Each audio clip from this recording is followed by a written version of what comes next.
ఇవాళ రోజున పెన్షన్ పండుగ అనేది మనం జరుపుకుంటున్నాము. ఈ పెన్షన్ అనేది మన ప్రజల హక్కు. ఈ టీడీపీ ప్రభుత్వం అనేది, టీడీపీ పార్టీ అనేది ప్రజలకి కల్పించిన ఒక ప్రజల హక్కు ఇది. అలాగే మా టీడీపీ పార్టీ తరఫున పేద ప్రజలకి ఇచ్చిన భరోసా ఈ పెన్షన్ కార్యక్రమం అనేది. ప్రతి ఫస్ట్ రాగానే జనాల్లో ఒక భయం ఉంటుంది. అమ్మో 1వ తారీఖు వచ్చేస్తుంది, ఎలాగ ఖర్చు డబ్బులు చేతి నిండా డబ్బులు లేవు, ఎలాగ ఇస్తామో మనము అద్దెలు కానీ కరెంటు బిల్లు కానీ అని.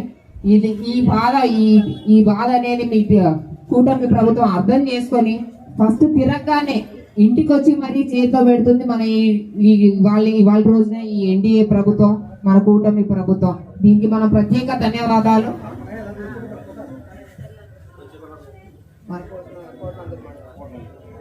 కేవలం కోటనందూరు మండలం వచ్చేసరికి 3.5 కోట్లు ప్రతి నెల ఈ పెన్షన్ల రూపాన మనం ప్రజలకు అందజేస్తున్నాము.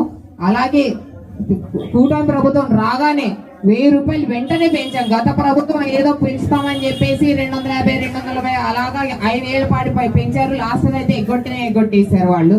కానీ మేము మొదటి రోజు రాగానే, కూటమి ప్రభుత్వం రాగానే 1000 రూపాయలు మనం పెంచి ఇవాళ 4000 పెన్షన్ ఇస్తున్నాము. అలాగే మన దివ్యాంగులు ఎవరైతే ఉన్నారో వాళ్ళకి 6000 ఇస్తున్నాము. పూర్తిగా వికలాంగులు ఎవరైతే ఉన్నారో వాళ్ళకి 15,000 పెన్షన్ ఇస్తున్నాము. ఇది నిజంగా మనం అటు చంద్రబాబు నాయుడు గారికి, అలాగే పవన్ కళ్యాణ్ గారికి, అటు మోడీ గారికి కూడా మనం ధన్యవాదాలు చెప్పుకోవాలా. పేద ప్రజల హక్కే ఈ పెన్షన్.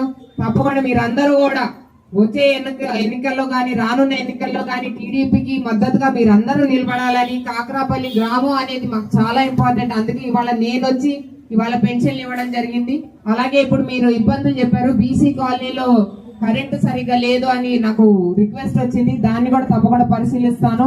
అలాగే ఇప్పుడు ఒక అమ్మ కూడా ఇప్పుడే గొడవ పెట్టింది నీళ్లు కోసము. అదేంటో మేము పెద్దలతో మాట్లాడి పరిష్కరిస్తాం ఆ గొడవ కూడా. ఇప్పుడు కాస్త నవ్వచ్చు తల్లి, కాస్త నవ్వచ్చు. ఇప్పుడు అందరూ మాకు అండగా నిలబడండి. ఇలాగే ఎప్పుడు ఇలాగ మంచి హృదయంతో మమ్మల్ని దీవించండి. మీ ఆనందమే మాకు కావాలి. జై హింద్, జై తెలుగుదేశం.